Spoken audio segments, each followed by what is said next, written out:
Sabe, queridos, desde que nós iniciamos esse trabalho do culto de família aos domingos, eu passo profetizando nessas cadeiras. E você tem que entrar nesse lugar, apontando que os lugares estão marcados. Começa a dar nome a essas cadeiras que estão aí. Começa a dar o nome dos seus filhos, o nome do marido, o nome do pai, o nome da mãe. E começa a dizer: eu estou guardando o lugar, porque eu vim na frente para abrir o caminho, para que toda a minha casa venha e sirva ao Senhor. Você é o instrumento de Deus para alcançar a sua casa. Amém, queridos? E nós temos declarado que toda a nossa família vai estar reunida aqui neste lugar. Nós oramos e profetizamos a casa cheia de crianças, anciãos, jovens, homens e mulheres, casamentos sendo restaurados e impactados aqui neste lugar, famílias inteiras sendo alcançadas. Por quê? Porque a palavra me assegura que o Senhor só precisa de um na brecha. Quem está na brecha comigo nessa noite? Eu quero te convidar a você acessar uma noite profética comigo. Sabe, queridos, eu estou feliz porque eu não parei hoje o dia todo. Eu cheguei em casa correndo, só troquei de roupa e vim para cá. Sabe, mas eu me sinto feliz porque eu estava no meio de minha parentela. E eu estava entendendo o que Deus tem feito na minha vida. E como Ele conta comigo para alcançar os meus. Então eu vim aqui nessa noite na ousadia do Espírito. E eu quero te convidar a você acessar esse lugar comigo. Abra sua Bíblia no livro de Gênesis, capítulo de número 25. E eu vou ler a partir do verso 19 ao verso 21. Sabe, eu estava... Há um tempo atrás eu meditei sobre essa palavra e ministrei lá na Pituba. E quando o pastor Ané me confirmou que eu estaria ministrando aqui hoje à noite, o Senhor me disse: fala sobre essa palavra. Não cesse de falar. Porque mais pessoas precisam acessar daquilo que você tem acessado. E o que eu vou falar aqui nessa noite é algo que eu tenho experimentado na minha prática de fé e de relacionamento com o Senhor. E se você ainda não experimentou disso, você vai experimentar também. Em Gênesis, capítulo de número 25, verso 19, diz assim: são estas as gerações de Isaque, filho de Abraão. Abraão gerou a Isaque. Repita comigo: Abraão gerou a Isaque. Era Isaque de 40 anos quando tomou por esposa a Rebeca, filha de Betuel, o arameu de Padã Arã, e irmã de Labão, o arameu. Isaque orou ao Senhor por sua mulher, porque ela era estéril. E o Senhor lhe ouviu as orações. Repita comigo: o Senhor lhe ouviu as orações. E Rebeca, sua mulher, concebeu. Feche os olhos. Oh, Espírito Santo. Não há outra motivação para estarmos aqui, Senhor. Não há outra motivação que nos trouxe a esse lugar a não ser a Tua presença.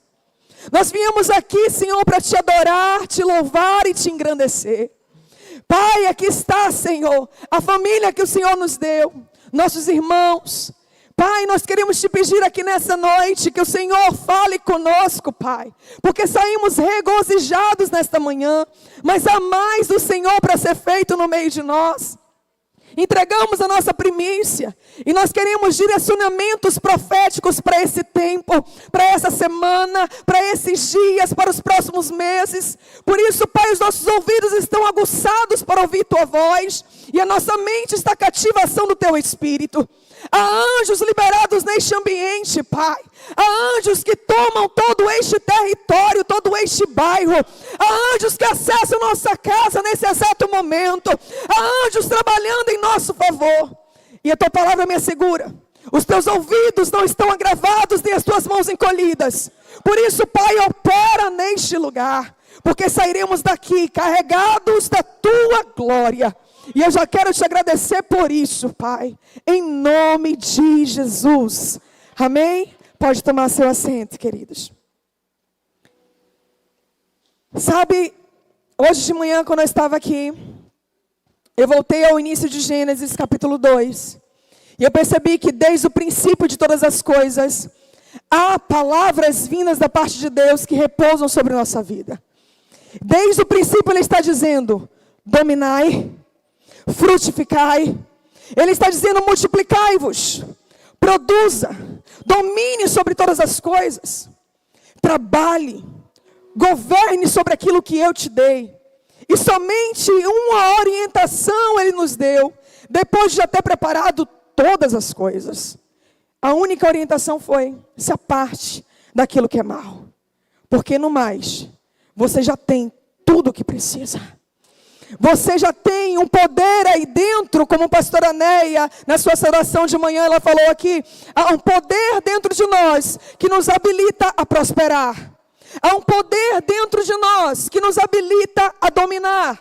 Mas como ela também disse, eu creio que terça-feira, ela vai continuar falando sobre isso.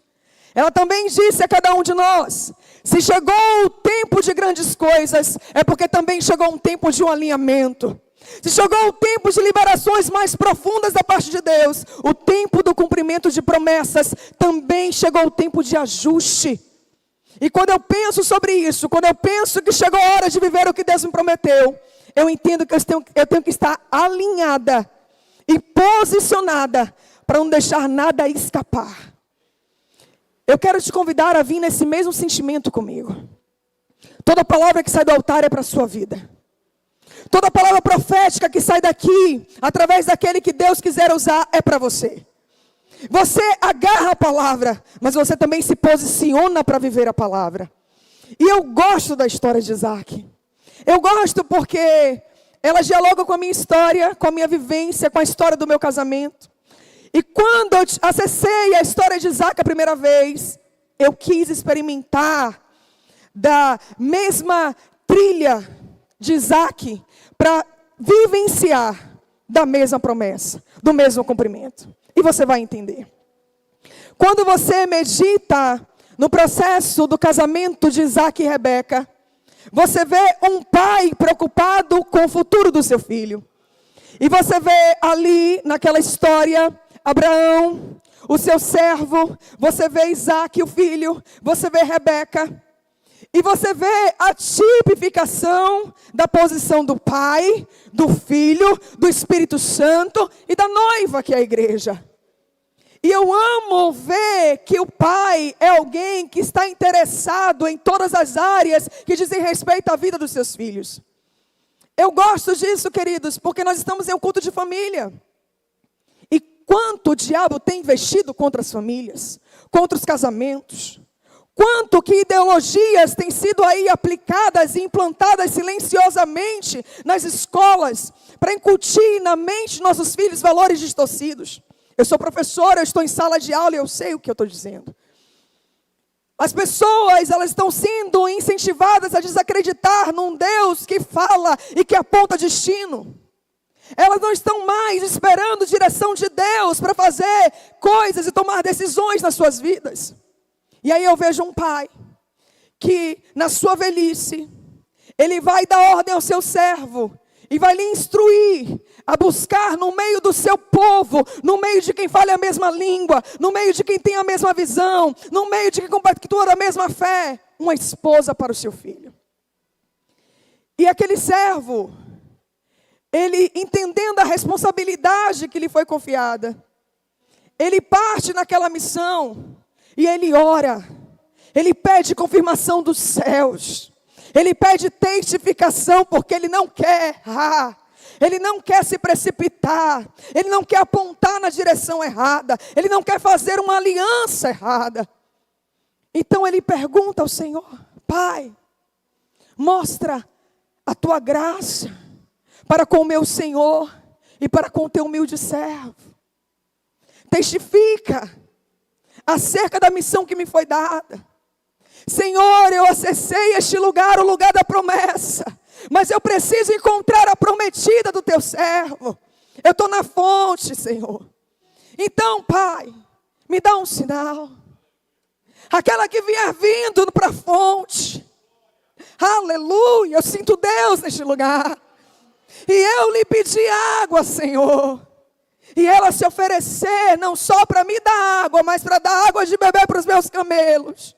Eu vou entender que é uma resposta dos céus para a minha vida. Sabe, queridos, eu revivo toda vez que eu testemunho sobre isso como se fosse hoje. No dia 8 de novembro de 2013, eu que ouvi tantas vezes do Senhor: uma mesa vai girar e eu vou fazer o seu casamento acontecer. Eu que era uma recém-formada, sem emprego, sem poupança, sem casa, sem bens, ouvindo de Deus que eu ia me casar e que não ia ser qualquer casamento. E um noivo que nem ganhava um salário mínimo. Ia nos cultos e eu vi os profetas liberando sobre mim: vou eu fazer o teu casamento. Eu, como qualquer pessoa, me perguntava: Senhor, como é que vai ser isso? Mas eu posso te dizer que cada coisa que eu ia dizendo, eu acho bonito. Nossa, eu queria esse espaço, Júnior. Nossa, que vestido, que loja bonita. Nossa, como eu queria aquela aliança. Eu vi nos mínimos detalhes. Eu tenho testemunhos, porque foi a pastora Neia que realizou o meu casamento. O meu casamento foi o segundo que ela ministrou, porque o primeiro, no mesmo ano, foi do presbítero Marlon e da diaconisa Cíntia. Eu vi Deus cumprir passo a passo. Queridos, nada eu tinha, mas o espaço que eu desejei o Senhor me deu. O vestido, a festa, todo um banquete. Mas faltava algo para mim. As vésperas do meu casamento estava tudo pago. E eu não estou falando para vocês de uma festinha. Eu estou falando que o Senhor me proporcionou uma festa de mais de 100 mil reais de investimento. Eu casei nos melhores espaços de Salvador, com um dos melhores fotógrafos. Eu tive tudo de excelência.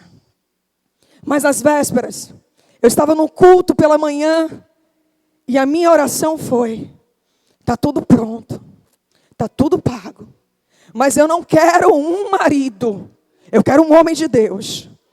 E se o Senhor me disser que não está neste negócio, eu abro mão de tudo isso. Porque eu vou cobrar do Senhor esta promessa. E sabe, queridos, aquela foi uma oração íntima e pessoal. Eu não compartilhei com ninguém.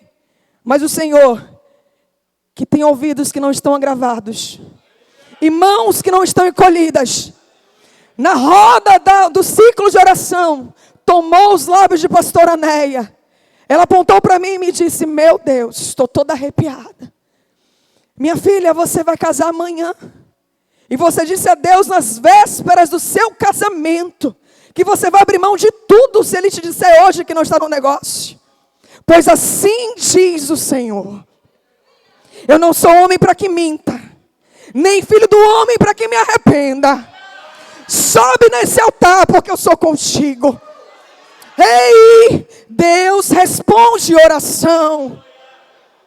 Sabe por que é? Que quando o Senhor me diz: conta o seu testemunho para alguém que está noivo, para alguém que está pensando em casar. E eu só faço isso de maneira detalhada quando Deus me direciona. Eu vejo acontecer na vida daquela pessoa, porque tudo atende a um propósito. Não era para me mimar aquela festa. Não é só porque eu sou a filha amada do Pai. Mas é porque no abrir da minha boca, se eu pregar o que eu vivo, pessoas vão ser impactadas por aquilo que eu vivo. Então eu preciso te dizer: volte a crer num Deus que responde oração. Volte a crer num Deus que direciona. Volte a crer num Deus que fala. Eu nem tinha ideia do nível do que eram aquelas promessas. Vou te colocar diante de casais. Vou te colocar diante de mulheres. Vou te colocar no meu altar para você falar de mim. Mas para a honra e glória do Senhor. Até aqui. E que assim seja. Eu nunca peguei nesse microfone para pregar algo que eu não estivesse vivendo. E quando eu vejo Isaac ali se casando com Rebeca, eu vejo um Deus que fez questão de confirmar: estou neste negócio.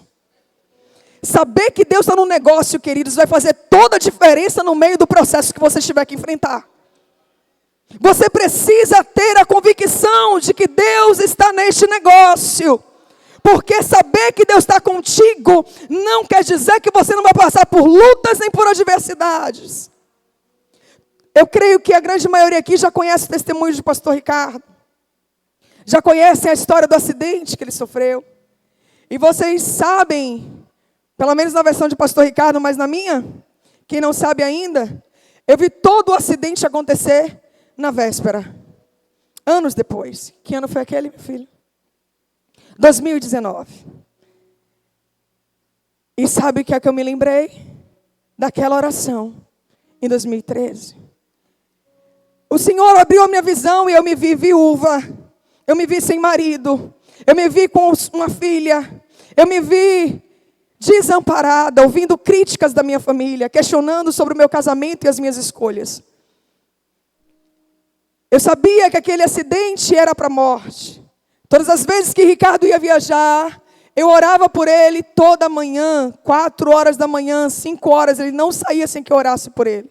Mas aquele dia quando eu orei, o Senhor disse, ora pelo carro, ora pela parte mecânica, ora por todo o processo, eu orei por tudo. Mas eu sabia que algo estava para acontecer.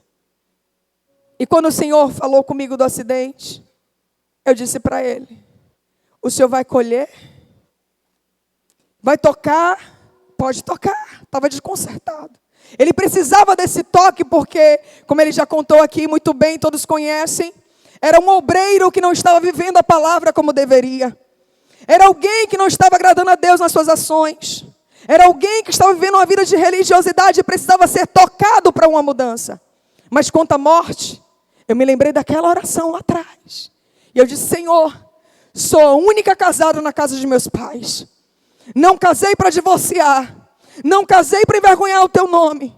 E o que é feito daquela oração? Quando eu lhe disse, Senhor, que eu não queria um marido, mas um homem de Deus. Eu ainda não vi esse homem de Deus desde que me casei. O Senhor não me disse que eu podia casar. Não me disse que eu podia subir ao altar. O que direi eu para minha família agora, se o Senhor colher? Naquele momento, sem casa própria, passando dificuldades financeiras, enfrentando crises no casamento, porque posso dizer aqui, casais, traição não passa apenas por um ato consumado para Deus, diante da graça de Deus. Se você pensa, você está traindo. Se você não consegue tirar os olhos, você está traindo. E eu estava sendo traída. E Deus me mostrava em visões. Mas saber que Deus está no negócio não me poupou dos primeiros anos de choro, vendo Ele aqui servindo, limpando, mas sem vida no altar. Mas me deu uma garantia, não ia ficar da forma como estava. Eu preciso te dizer aqui nessa noite, o que você está vendo hoje como afronta, o que você está vivendo hoje como dor e sofrimento, o que está te fazendo chorar, o que está te fazendo sofrer, está assim agora. Mas se você entender quem você é em Deus, se você chamar Deus para esse negócio, não vai ficar do jeito que está. Primeiro conselho nessa noite: traga Deus para esse negócio.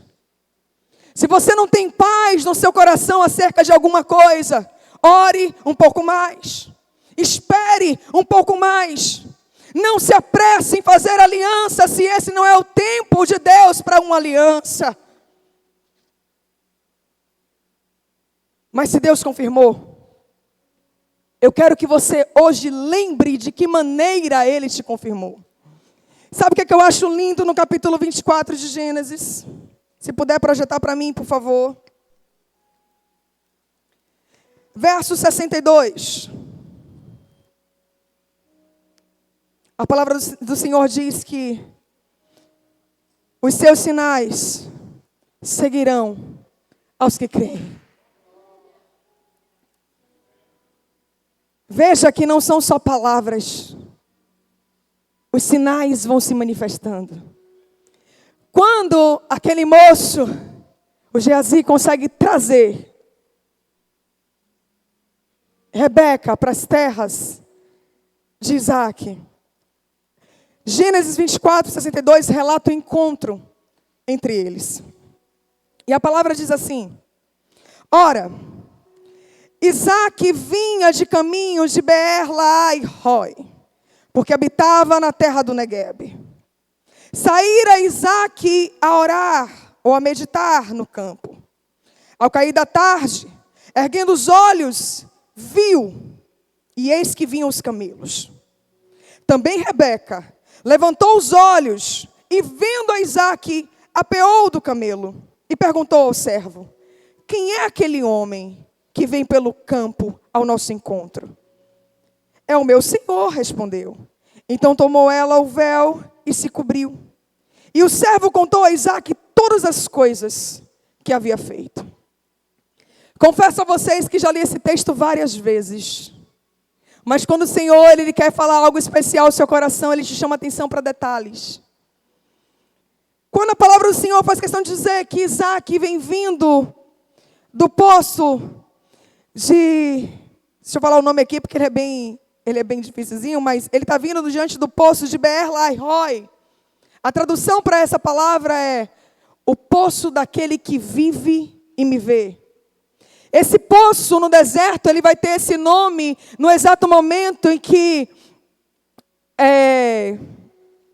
não é Isaac, não, é a serva, a escrava, Agar. Agar está fugindo de sua senhora e ela vai encontrar um anjo do Senhor ali que vai lhe dar instruções. E aquele poço passa-se desde então a chamar assim, Beer-lahai-roi, o poço daquele que vive e me vê.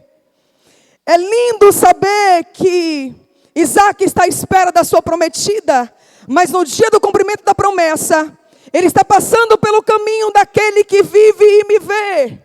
E quando ele está passando naquele caminho, ele está passando em oração. Ele não anda no caminho daquele que vive e me vê de qualquer maneira. Ele anda em oração, meditando, orando e meditando. Só que ele também não só ora, ele ora olhando na direção do seu milagre. Porque o texto dá detalhes, diz, Isaque vem orando, mas ele olha para cima e vê. Vem vindo Rebeca do outro lado, mas ela também olha para cima e vê.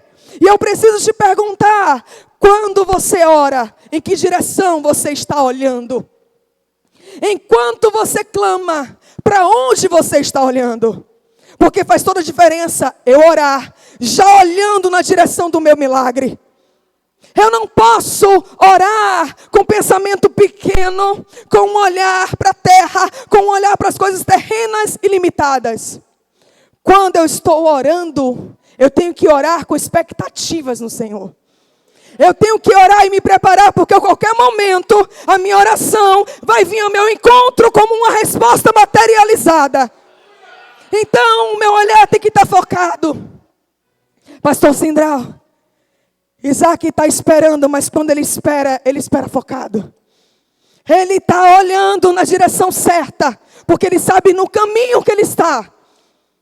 Você tem noção que ele está andando consciente. Eu estou diante daquele que vive e me vê. Eu estou diante daquele que vive e me vê. Os olhos dele estão sobre mim. Ele está me vendo, ele está me ouvindo, ele está atento ao meu clamor. E como eu sei que pedi, dá-se-vos-á. Batei e abri-se-vos-á. Eu não espero outra coisa a não ser aquilo que eu fui pedir e que eu fui buscar. Isso é tão perfeito.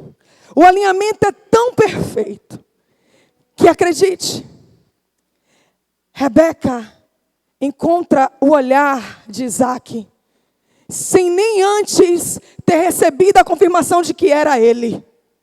O coração de Rebeca já pulsa antes mesmo de saber que aquele de fato era Isaque. Sabe por quê? Porque o Espírito trabalha e não é de confusão. Ele testifica acerca de todas as coisas. Ele não anda em embaraço. As coisas de Deus são claras, são perfeitas. Ela já se encanta de longe e diz: quem é aquele? Quem é aquele? E porque ela se inclina na direção certa, a confirmação vem: é o meu Senhor. É o teu Isaque. Sabe? Para de ficar olhando para várias direções. Para de ficar mirando em várias direções. Tenha objetividade. Tenha foco. Saiba o que você quer e não abra mão do que você quer. Precisamos ser mais focados e objetivos naquilo que nós queremos. Precisamos ter clareza em nossas palavras em oração. Porque hoje eu estava aqui sentada e estava falando com a diaconisa Mariana, que teve uma hora que o pastor, comentando sobre a história de Jacó, e o momento que o pai Isaque vai lhe abençoar, ele fez um comentário aqui do altar e ele disse assim: Eu não entendi. Eu até sei que Isaac naquele momento já estava cego. Mas será que ele estava surdo? Porque quando Jacó fala, ele abençoa mesmo sendo Jacó. E aqui a gente estava conversando e Mariana falou, surdo ele não está não, porque ele disse, a voz é de Jacó. Mas sabe, se você é alguém que está muito preso à visão, aquilo que é visto, aquilo que é alcançável aos seus olhos naturais, você não aguça a sua audição da maneira como tem que ser. E se você não aguça a sua audição, você também não aprimora a sua fala. É por isso que é uma passagem relatada em Mateus e Marcos, acerca de um cego e gago, de um surdo e gago, perdão. Por que surdo e por que gago? À medida que eu não ouço como deveria ouvir, eu também não falo como deveria falar. E o Senhor que retira aquele surdo e gago daquele ambiente que lhe aprisiona nesse lugar de enfermidade, de limitação. Quando ele toca e o efatar acontece, a palavra faz questão de dizer, agindo Deus na minha e na sua vida, você passa a ouvir e a falar perfeitamente. E nessa conversa aqui, rapidamente, eu disse, uau, é sobre isso. Quando eu não puder ver, eu vou ter que ouvir como nunca. Quando você não puder ver o seu milagre, enquanto você ainda não vê, aguce a tua audição. E porque você está ouvindo a voz do Senhor, que está dizendo, fique firme, persevere, não pare. Você vai começar a falar como tem que falar. E você vai dizer, esse campo é meu, a Rebeca é minha, esse casamento é para mim, essa família é minha, e eu não vou abrir mão de nenhuma das promessas. E eu quero te dizer, o que eu também disse lá, a sua promessa nunca vai errar seu endereço. Não existe. Era para mim, mas por conta da inveja de alguém, eu não alcancei. Queridos, eu fico doente. Eu digo isso, é uma expressão, mas você vai entender o que eu quero dizer. Quando eu vejo um cristão dizendo, não aconteceu por causa da inveja. Não, porque olho grande. Tudo isso existe. Mas nenhuma maldição prospera na vida de quem está em Deus, posicionado em Deus. Respeito o tempo do silêncio. Entendo que tem horas que Deus dá direção, dizendo para mim e para você, se cale. A direção de Deus eu respeito. Mas dizer que não vai acontecer porque alguém me acha feia. Não vai acontecer porque eu não nasci no berço de ouro. Não vai acontecer porque meus pais, porque minha mãe. Não, queridos, eu tenho um pai.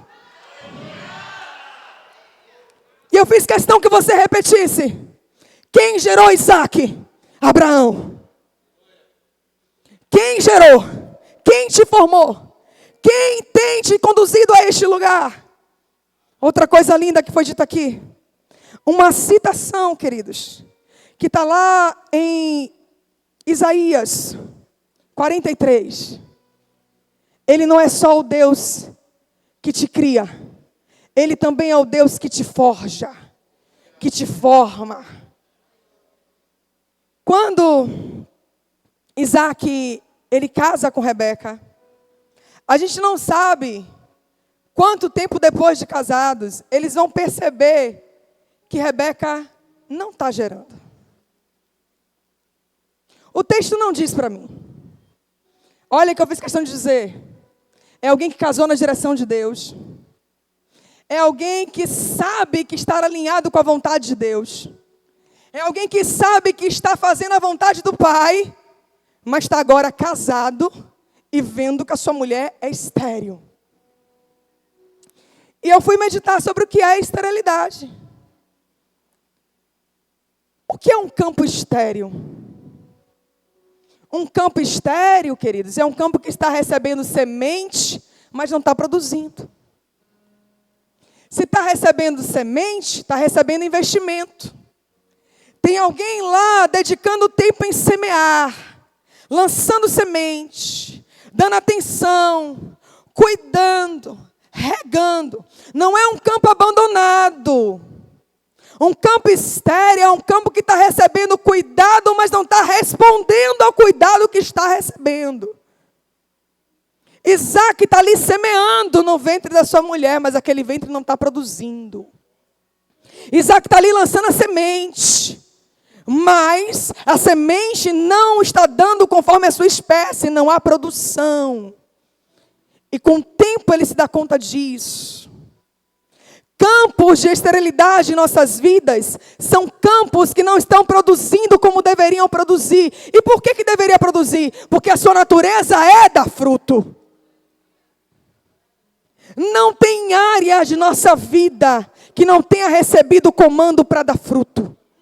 Quando ele disse, multiplicai-vos, dominai, governai, sujeitai todas as coisas ao seu domínio. Ele está dizendo, cada semente vai produzir conforme a sua espécie. Domine e ordene que elas vão produzir. Isso eu entendo trazendo para a minha vida e para a sua vida. Que a sua vida financeira tem que dar semente, tem que dar fruto. A sua vida sentimental tem que dar fruto. A sua vida espiritual tem que dar fruto. Esse casamento tem que dar fruto. Esse filho tem que dar fruto. Não tem área da sua vida. Essa saúde tem que corresponder em saúde. O seu corpo tem que responder em saúde.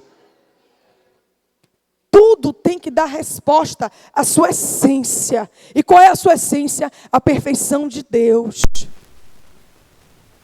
Ser imagem e semelhança. Ser perfeito. Mas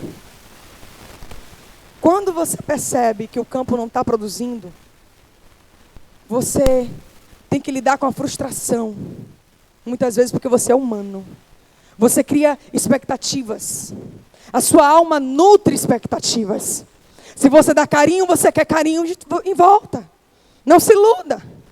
Se você dar amor, você quer amor. Se você dá atenção, você quer atenção. Se você trabalha, você quer retorno desse trabalho.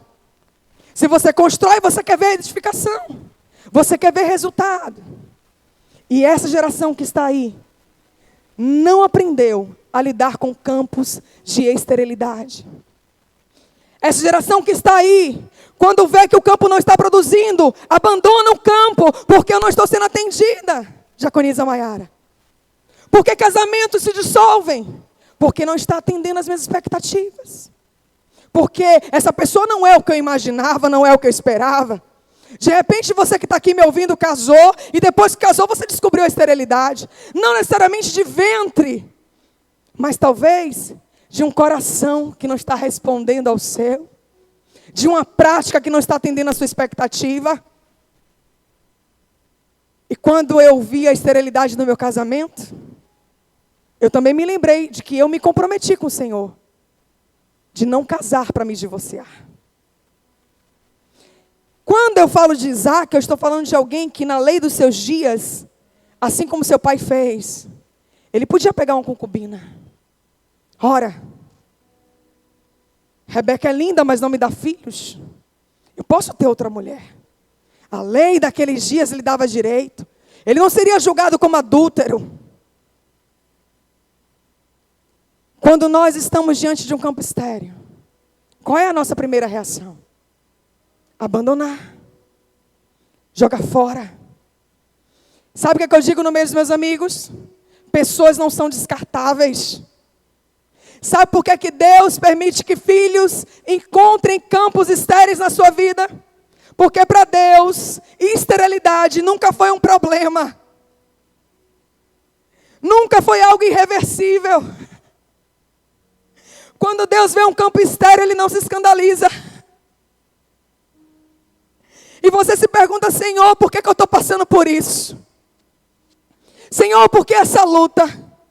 Senhor, por que eu estou investindo e não estou vendo resposta? E Ele falou comigo. Eu só permito um campo de esterilidade na vida de um filho meu, para ele aprender o que é gerar na minha presença. E eu te peço que você me mostre um na Bíblia, que identificou um campo de esterilidade e gerou em cima daquele campo e não viu esse campo produzir. Me mostre um que acessou o código da palavra que começou a declarar o que estava escrito, que entendeu quem era seu pai, que se lembrou da sua origem e disse: Pai, está escrito, eu não vou abrir mão desse campo, esse campo vai ter que gerar. E não viu resposta dos céus.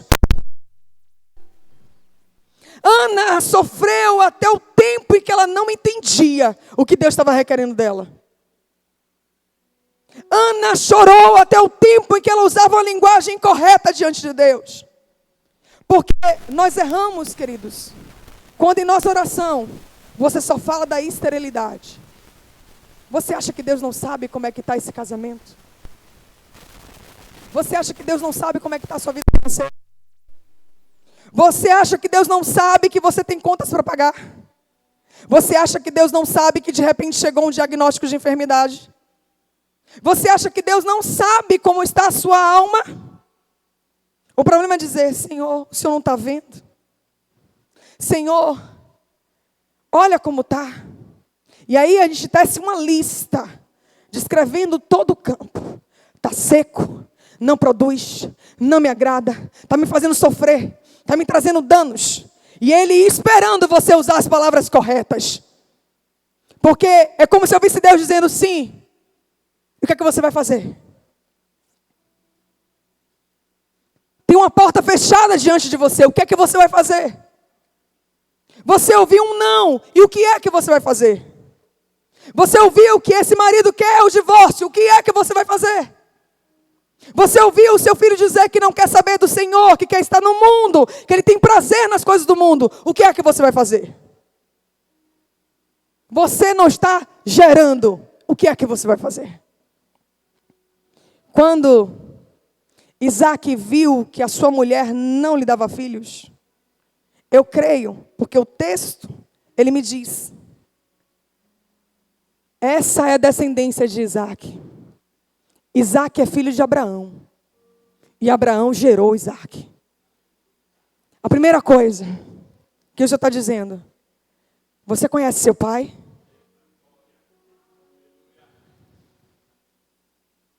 Você conhece o seu pai? A história do seu pai?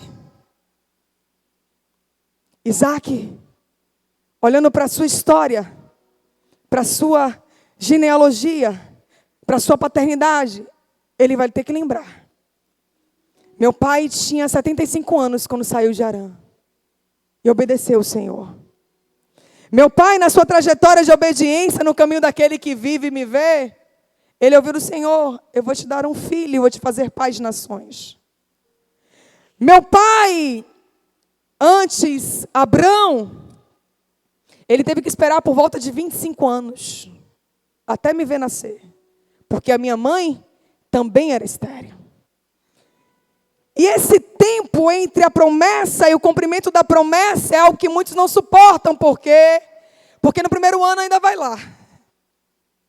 No segundo, no terceiro.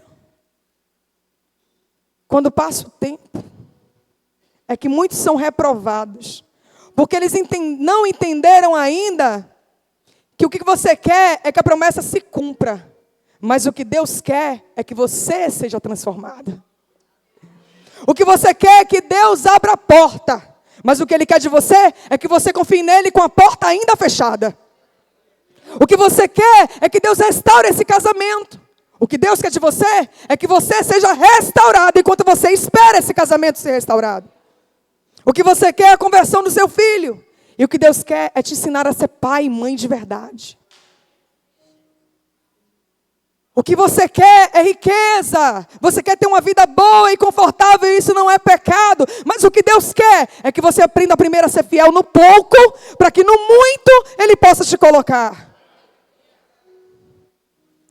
Quando Ele falou com Abrão.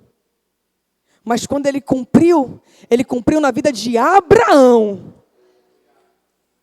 Eu vou repetir. Quando Ele falou com Abrão. Mas quando Ele cumpriu na vida de Abraão. Sabe o que é isso? Mudança de identidade. Sabe o que é isso? Resgate de uma identidade em Deus. É transformação. Porque Deus não é irresponsável. Ele me disse que enquanto eu sou uma menina, eu até tenho uma herança, mas eu não posso usufruir da herança. Porque um menino bota a perder toda a sua herança. A herança nunca vai deixar de ser minha por direito. Mas quando eu for madura, Ele sabe que eu vou usufruir de toda a herança. Abrão no caminho é aquele que se precipita. É aquele que deita com Agar. É aquele que busca atalho. E sabe, todo fruto gerado na carne, gerado na precipitação, todo fruto de uma escolha precipitada, vai ter não só suas consequências, mas vai também nos fazer voltar pelo caminho de onde viemos, para um alinhamento, porque o fruto da carne nunca vai substituir o fruto da promessa. O fruto das minhas escolhas pessoais nunca terão reconhecimento diante de Deus, nunca serão validados, porque o que Deus reconhece é aquilo que Ele me promete. É aquilo que de fato Ele tem para mim. Então, olhando para a história do seu pai, Isaac tem agora tudo para acertar. Eu não sei você, mas nós somos muito bons em julgar nossos pais. Principalmente diante de falhas no percurso. Não, eu quando casar, quando tiver um filho, não, eu não vou cometer os mesmos erros da minha mãe. Eu não vou fazer igual ao meu pai. Não. Eu vou ser diferente. Mas posso te dizer uma coisa? Se você não for transformado, você vai pelo mesmo caminho. Você vai pelo mesmo lugar. Ainda ouso dizer que você faz pior do que aquele que você julgou. É por isso que a palavra do Senhor ela é perfeita. Ela diz assim, olha, antes de você querer julgar ao seu irmão, de querer tirar a trave dos olhos dele, tire primeiro a trave dos seus olhos. Ele não disse, não oriente. Ele não disse, não ajude. Ele disse, se examine primeiro. Porque não pode um cego guiar outro cego. Quando você tira a trave dos seus olhos, você vê com muito mais clareza para orientá-lo a tirar a trave dos seus próprios olhos. Mude. Se deixe ser transformado e você vai ter muito mais propriedade para ajudar alguém. Terá muito mais autoridade para falar sobre determinado assunto. Quando Isaac, ele revive a história do seu pai, ele tem agora a oportunidade de não pegar atalhos, mas se submeter à vontade soberana de Deus. E é isso que ele vai fazer. Porque você tem que entender, Deus não quer que você troque de campo, porque Ele não está produzindo. O problema não é o lugar, o problema não é a pessoa que está do seu lado, o problema não é a sua casa nem sua família, o problema não é a sua origem. O problema está ainda na falta de entendimento de que você neste lugar vai produzir, neste lugar vai prosperar, neste lugar vai florescer. Então eu quero falar para algumas pessoas aqui, aborte esse pensamento de abandonar o seu campo porque ele não está produzindo. Aborte esse pensamento de pedir o divórcio. Eu insisto nessas coisas porque eu estou ouvindo o Espírito Santo falar comigo. Tem pessoas frustradas aqui neste lugar, porque estão cheias de promessas, mas estão olhando para um campo estéril. E porque elas estão olhando, elas não ouvem. E porque elas não ouvem, elas não oram como deveriam orar. Seu olhar está tão preso no campo estéril, e você só fala do que está errado, você só reclama do que está errado, mas você não gera em cima daquilo que está errado. E nessa noite você está dizendo, começa a gerar. Ah, queridos, eu gero sobre tudo, viu? Quando meu armário está vazio, eu abro as portas e digo, armário encha. Geladeira seja cheia. Quando eu vejo um processo, eu começo a verbalizar. E outra, quando você está disposto a gerar, você tem que verbalizar. Não sejam tímidos. Aprendam a verbalizar. Aprenda a olhar e ver da maneira como você quer que seja. Eu não posso olhar para esse campo e dizer, está seco. Não dá nada. Não. Eu tenho que olhar para esse campo e começar a declarar sobre ele o que eu quero ver nele. Se é escassez, eu começo a dizer, haja fartura. Haja fartura. Haja fartura. E eu não declaro só não, eu agradeço também, Senhor, obrigada. Obrigada, Senhor, obrigada, Senhor, obrigada, Senhor. Obrigada, queridos, eu experimento disso nas mínimas coisas. Outro dia, pastor Sindral, naquelas crises que você não tem dinheiro para fazer mercado. Eu estava brincando, né? Uma experiência que eu tive, que eu passei um tempão aí comendo frango. Glória a Deus pelo frango. Glória a Deus pelo frango. E aí eu recebi um convite para usar na casa da irmã. Eu digo, eba, hoje eu vou comer algo diferente, que ela cozinha muito bem. Mas quando Deus quer trabalhar na gente, eu chego lá, era frango. E foi frango cozido, frango assado, frango frito, frango empanado. E era frango. Mas eu dizia, Senhor, obrigada pelo frango. Isso é uma das muitas experiências. Gente, eu vivo isso todos os dias. Eu podia chegar aqui todos os dias contando histórias para vocês. Nesse dia eu cheguei, Senhor, eu queria comer camarão. Obrigada pelo camarão. E fui para essa casa e comi frango. Mas eu agradeci por aquele frango. Quando eu já tinha almoçado, eu estava sentada, eram as 2h da tarde. Uma irmã me liga e diz, Grazi, me manda seu endereço. E eu disse, eu não estou em casa agora, eu estava na casa da pastora Gil, viu? O frango estava delicioso, mas era frango. Obrigada, Jesus, pelo frango. Aí ela me pediu o endereço, eu digo, eu não estou em casa. Eu estou na casa da pastora Gil. E aí eu pedi o endereço dela e passei para a irmã. Ela não me disse do que se tratava. Também na hora eu não tive curiosidade de perguntar. Passou um tempo, chegou uma encomenda na casa da pastora Gil, e o iFood. E quando eu abri, eu vi que era de um restaurante. E antes que eu tirasse a embalagem total da forma, eu liguei para ela e disse, mulher, não entendi o que faz isso aqui. Ela disse, eu estava aqui no meu trabalho. E quando eu terminei de atender a cliente, eu fui pedir um almoço para mim. Mas o Senhor disse para mim, ligue para o rei do pirão. E eu quero que você peça camarão. E esse camarão não é para você, é para minha filha. Entregue aonde ela estiver.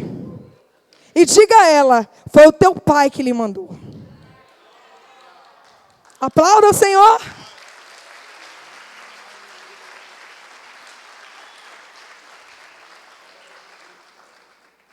Eu tenho muitas histórias. Vamos iniciar aqui uma série de testemunhos, viu? Mas eu também quero contar os meus para vocês. Se eu não tivesse agradecido pelo frango, não chegaria o camarão. Eu posso falar desde pequenas coisas a grandes coisas.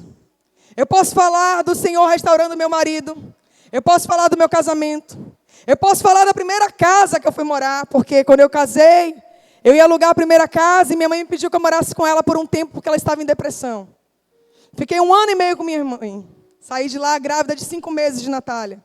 Mas a primeira casa que eu fui morar, de aluguel, era a resposta de Deus, porque eu dizia, Senhor, eu casei, eu preciso de privacidade, me tire daqui, nem que seja para uma casa de aluguel.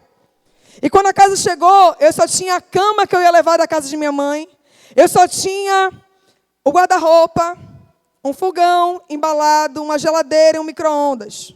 Mais alguma coisa, amor? Era muito não. Mas quando eu entrei naquela casa, grávida, para poder instalar aquele kitzinho de higiene de banheiro, o abençoado furou um cano. O que eu fui fazer de tarde, levou a tarde inteira, entrou pela noite, porque esse homem desesperado e sem dinheiro, tinha que arranjar algum dinheirinho para poder trocar a tubulação. E aí eu já cheguei tumultuando naquele ambiente, porque o registro fechava todas as casas que estavam ao meu redor. Todo mundo ficou sem água, porque o abençoado furou a tubulação do cano do banheiro. E lá está eu grávida e orando, meu Deus, resolve. O povo vai chegar em casa do trabalho e vai reclamar que está sem água. Resolve, a inquilina aqui não vai me deixar ficar, porque eu já cheguei dando problema. E quando foi a noite que ele conseguiu finalmente, quebrou, consertou, estava tudo sujo. Minha sogra chegou lá e eu disse, eu não posso ir embora sem antes limpar a casa. Quando eu terminei de limpar, ela disse, bora, meia-noite, estou cansada. Eu disse, espera aí. Naquela sala, eu disse: Senhor, Mari, evangelista Léo, conheceram essa casa. Senhor, eu quero te agradecer pelos móveis da minha casa. E eu chamo a existência o sofá da minha sala, a TV, a rack. Eu comecei a profetizar na sala, entrei pelos quartos e fui profetizando. Isso foi domingo, de noite. O fatídico domingo de um evento de mulheres aqui que eu não consegui chegar. Eu estava organizando junto com a pastora Gisele o evento e não consegui chegar porque eu estava nesse turbilhão de acontecimentos. Eu agradeci isso no domingo. Na segunda-feira, no dia seguinte, minha mãe, queridos, vai ser alcançada pelo Senhor, mas ela ainda tem dificuldade em crer que Deus fala. Ela tem dificuldade de crer nas ações do Espírito. Então não valia a pena eu contar para ela que eu fiz essa oração, porque ela não ia acreditar. Mas uma coisa eu sei.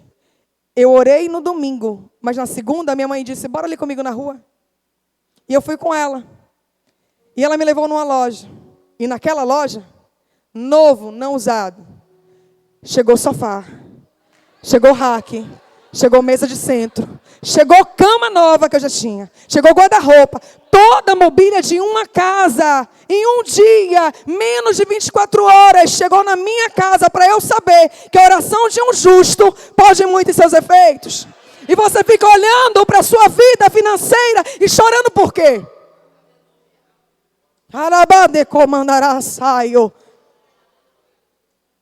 Eu passei 6 anos sem trabalhar cuidando da minha filha. Porque não valia a pena o salário que eu ganhava para pagar uma babá, uma secretária, então eu parei de trabalhar. Mas um dia que eu disse assim: Senhor, não estou te colocando na parede. Eu sou uma professora formada, me formei na UFBA, eu engavetei o meu diploma. E eu sei que há olhares de crítica, porque tem gente que vai olhar para você no tempo de espera e vai dizer: encostada, preguiçosa, não trabalha porque não quer. E eu disse: Senhor, não estou te colocando na parede. Já fiz seleções, fiz concurso, bato na trave, fico na lista de espera. Só me diz uma coisa, me dá um sinal, depois de 6 anos, se está na hora de eu trabalhar, porque meu currículo está em branco e o tempo está passando para mim. Eu fiz essa oração 12:00. 1h, a Secretaria de Educação ligou para mim. Ligou para mim, não fui eu que liguei para ela não. Ligou para mim. Eu disse a você que Rebeca vem até Isaac e não erra o endereço. A secretaria me ligou. Fez Graziela, seu nome está no diário oficial. Você ainda quer o seu emprego? Porque só tem até amanhã para apresentar exame médico, para apresentar currículo e para assumir o seu cargo. Queridos, eu estava desempregada há 6 anos. De repente, meu nome está no diário oficial. De repente, eu sou uma funcionária pública. De repente, eu trabalho e tenho um contra-cheque. Porque eu disse ao Senhor: não estou te colocando na parede, eu só quero uma resposta. Chegou o tempo. Então, eu tenho autoridade para te perguntar. Você ora de verdade? Você pergunta a Deus as coisas? E ainda fui ousada quando eu pedi. Eu digo: quando eu for trabalhar, eu vou trabalhar menos e ganhar mais. Posso dizer para vocês? Isso foi em 2020. Eu entrei para trabalhar em fevereiro. Em março veio a pandemia. Eu estava dentro de casa ganhando salário sem ir para a escola. Posso dizer mais para vocês? Quando vira o ano, eu engravido de Eloá. Aí eu continuei trabalhando em casa, porque eu tinha direito, pela gestação. Aí Eloá nasceu, eu passei mais 6 meses em casa de licença maternidade. E ganhando. É assim que Deus faz. Mas eu aprendi uma coisa lá com Jairo. Quando você vê Deus no meio do seu caminho, realizando milagre na vida de outras pessoas, não abra a boca e diga: Deus e eu. Deus, o Senhor me esqueceu. Não. O milagre na vida do seu irmão é Deus te dizendo: creia, porque eu vou fazer na sua vida também. Aleluia. Eu fico atenta a todas as profecias aqui. Aí quando o Senhor fala algo comigo, quando eu vejo Deus cumprir algo na vida de meu irmão, eu pulo daquela cadeira. Porque no meu espírito eu estou entendendo: esse é o meu Pai. Esse é o Deus que eu sirvo. Esse é o Deus que faz. E aí, queridos, Isaac, entendendo o código dos céus, Ele disse: eu não vou trocar de mulher. Não abandono esse casamento. Não vou buscar atalho. Não vou buscar satisfazer minha carne e minha necessidade de outras maneiras. Eu vou me submeter em oração. E a palavra do Senhor diz que ele insistia. Ele perseverava em dizer: Senhor, abre a madre da minha Rebeca. Senhor, abre a madre da minha Rebeca. Senhor, abre a madre da minha Rebeca. Quanto tempo? 20 anos. 20 anos. E aí, eu não estou dizendo com isso que na sua vida vai ter que durar, o processo vai ter que durar 20 anos. Até porque eu já aprendi que um dia para Deus é como 1000 anos. E 1000 anos é como um dia. O tempo depende da sua posição. Depende do quanto você se permite, enquanto espera, ser tratado por Deus. Eu sabia porque sabia. E isso, amigos íntimos sabem. Que embora eu sempre buscasse ser uma mulher de oração, estar firme nos caminhos do Senhor, eu não podia ser ungida antes do meu marido. Porque o que eu estava gerando era o meu Isaac, que eu pedi lá em 2013. E dentro de uma casa os papéis não podem ser invertidos. Eu não quero estar acima do sacerdócio da minha casa. Então eu comecei a orar por ele. Senhor, faz na vida dele. E o homem que entrou naquele acidente saiu de cadeira de rodas. Mas em pouco tempo era o presbítero Ricardo. Em pouco tempo o presbítero Ricardo era o pastor Ricardo. Quanto tempo eu esperei? Você foi ungido a pastor quando, meu filho? 2022. Faça as contas aí. Casei em 2013. Ah, mas você tem pouco tempo junto com ele. Quem disse? Eu conheci Ricardo em 2005. Esse ano nós vamos fazer 19 anos juntos. Eu acompanhei o menino da escola. Eu acompanhei o fujão das faculdades que entrou em 4 cursos e não concluiu nenhum. Eu acompanhei esse homem e eu disse: é o meu Isaac, então o Senhor me deu, ele vai ter que gerar. Ele vai ter que gerar, porque eu estou investindo nesse campo. E hoje, eu não quero nem dirigir o culto da família, porque meu Isaac, vai, meu filho. Grazi, por que você prega pouco? Porque Isaac tem que dar lugar, minha irmã. Só eu sabe o que eu passei, só Deus sabe. Aí vou para os encontros de casais com ele. Vamos pregar juntos, viu, filho? Eu digo, tá certo. Eu entro, a paz do Senhor, queridos. Abra a sua Bíblia. E aí eu dou uma saudação, eu digo, toma, Isaac. E sento para ver o que Deus fez. Eu quero te dizer, está na hora de você sentar para ver o que Deus fez. Está na hora de você contemplar as grandezas de Deus. Está na hora de você ver o favor de Deus na sua casa. Ah, tem um bocado de testemunho. Eu saí da primeira casa, viu, que eu morei. Naquela casa, tinha móveis, mas não tinha lazer. E um dia eu disse, Senhor, minhas filhas agora precisam de lazer. E sabe quem é que proporcionava isso? Mara e Léo.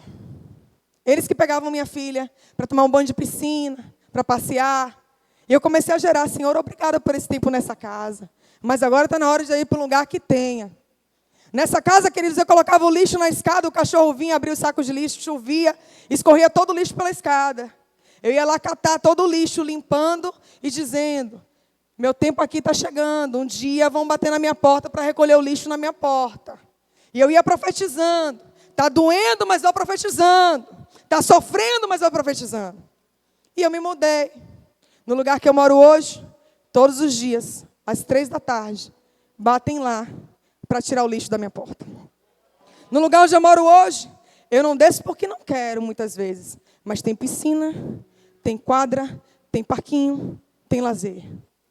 Aonde eu moro hoje, eu disse a Mari, tive um sonho. Como é que foi? eu dizia, me mudei, dormi na casa velha e acordei na casa nova. E nessa casa que eu estou hoje, eu já estou me despedindo dela, porque é pequeno, eu quero espaço. Então eu olho para a mesa e digo, mesa, não vou levar nada daqui, porque eu vou para uma casa grande, eu quero tudo novo. E teve um café aqui de líderes, e uma irmãzinha, a intercessora, foi orar por mim, ela disse, Graça, eu estava orando por você, Deus manda te dizer, vai mudar sim, e vai ser tudo novo. Aí o que eu quero te dizer aqui nessa noite? Eu não preciso entrar na casa nova para começar a agradecer. Eu posso agora dizer, Senhor, obrigada, porque eu acessei no mundo espiritual essa casa grande, com sala grande. E Deus me permita levar muitos de vocês para lá, para dizer, essa é a casa que eu gerei. 20 anos orando, e eu encerro aqui. Rebeca gerou, mas não gerou qualquer coisa. Foi uma luta, até os meninos nascerem. Havia uma luta no seu ventre, mas quando ela foi ao Senhor, e isso aqui guarde no seu coração. No dia que eu preguei na Pituba, o Senhor me mostrou no altar, filha, os primeiros 20 anos, a palavra está dizendo que quem estava orando era Isaac. Mas quando a promessa começou a se cumprir, eu vi Rebeca também indo buscar o Senhor. E eu vou dizer para você, você pode estar aqui hoje sozinho, representando o seu Rebeca e seu Isaac. Você pode estar aqui hoje na posição e dizendo, só eu, pai, estou aqui. Mas eu estou orando pelo meu marido, pelos meus filhos, por esse casamento, por essa vida financeira. Pode ser só você, mas isso é só hoje. Porque você é um veículo, você é uma ponte de acesso. 20 anos Isaac orando. Mas quando Rebeca entendeu, ela disse, eu vou buscar o mesmo Deus do meu marido. Ei, vale a pena. Vale a pena. E quando ela orou, o Senhor disse assim a ela, palavras minhas. Tem 2 crianças aí no seu ventre. Mas você acha que só são 2 filhos? Não. Eu nunca dou pouca coisa para quem aprende a gerar. São 2 nações. E eu quero que você se coloque de pé. Porque, sabe, eu poderia passar aqui a noite inteira te falando de coisas que eu oro e vejo acontecer. Mas sabe o que é que está queimando no meu coração? Eu quero ouvir o seu testemunho. Eu quero aqui, ao iniciar essa campanha, nos próximos dias, próximos domingos, lhe dizer que você vai ouvir uma série de testemunhos. Mas você tem que ouvir dizendo, eu vou lá na frente contar o meu. Eu vou lá na frente contar o meu. E quando acontecer, conte. Porque você precisa glorificar o nome do Senhor. Quando você abre a boca e fala o que Deus fez na sua vida, você encoraja alguém que está do seu lado a crer no Deus que você serve. A saber que esse Deus é real. Eu quero te encorajar. Sabe, queridos, eu não sei se vocês perceberam, mas já tem um tempo que o culto da família não tem cartaz. Porque nós entendemos que chegou o tempo do cumprimento de promessas e esse é o tempo de maturidade. Você não vem para aqui para buscar o pregador do cartaz. Você vem para aqui porque você entendeu que você tem que estar na posição. Esse é o culto da família. Nunca abra mão de estar aqui domingo à noite representando a sua casa.